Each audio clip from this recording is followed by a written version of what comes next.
അധ്യാത്മരാമായണം ബാലകാന്ഡം 4-ാം ദിവസം.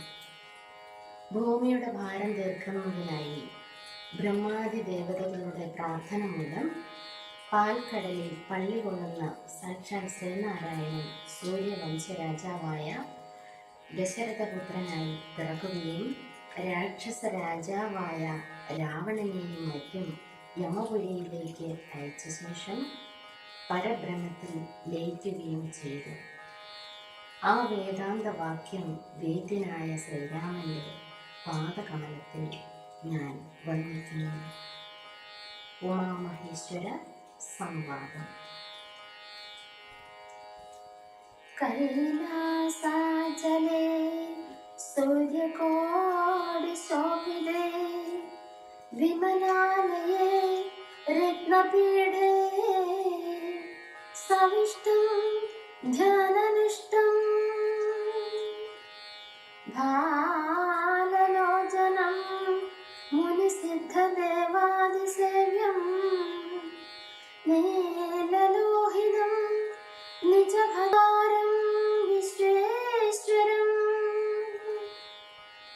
വന്ദിച്ചു വാമോൾ സാംഗേ വാഴുന്നു ഭഗവതേ സുന്ദരേ ഹൈമാവതി ചോദിച്ചു ഭക്തിയോടെ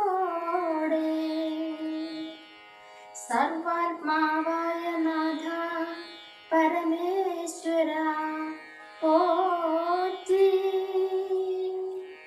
സർവലോകവാസ സർവേശ്വര മഹേശ്വര സർവ ശങ്കര ശരണാഗത ജനപ്രിയ സർവദേവേശ ജഗന്നായക കാരുണ്യബദ്ധേ അത്യന്തം രഹസ്യമാം വസ്തുവെന്നിരിക്കലും എത്രയും മഹാനുഭാവന്മാരായുള്ള ജനം ഭക്തിവിശ്വാസ ശുശ്രൂഷാദികൾ കാണുന്തോറും ഭക്തന്മാർക്കുപദേശം ചെയ്തിടുമെന്നു കേൾപ്പൂ. ആകയാൽ ഞാനുണ്ടെന്നു നിന്തിരുവടി തന്നോടാകാംക്ഷ പരമശം ചേതസാൻ ചോദിക്കുന്നു. കാരുണ്യമെന്നെ കുറിച്ചുണ്ടെങ്കിൽ എനിക്കിപ്പോൾ ശ്രീരാമദേവതത്വം ഉപദേശിച്ചിടണം.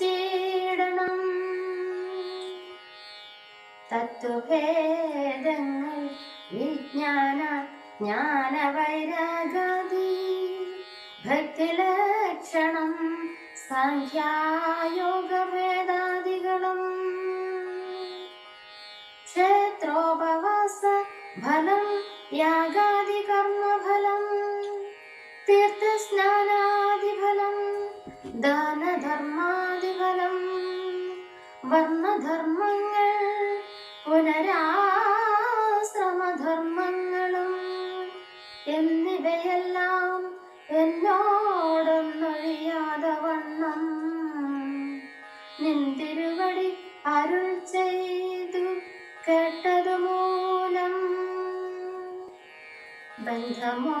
ബന്ധമോക്ഷങ്ങളുടെ കാരണം കേൾക്ക മൂലമന്ധത്വം തീർന്നുകൂടി ചേതസി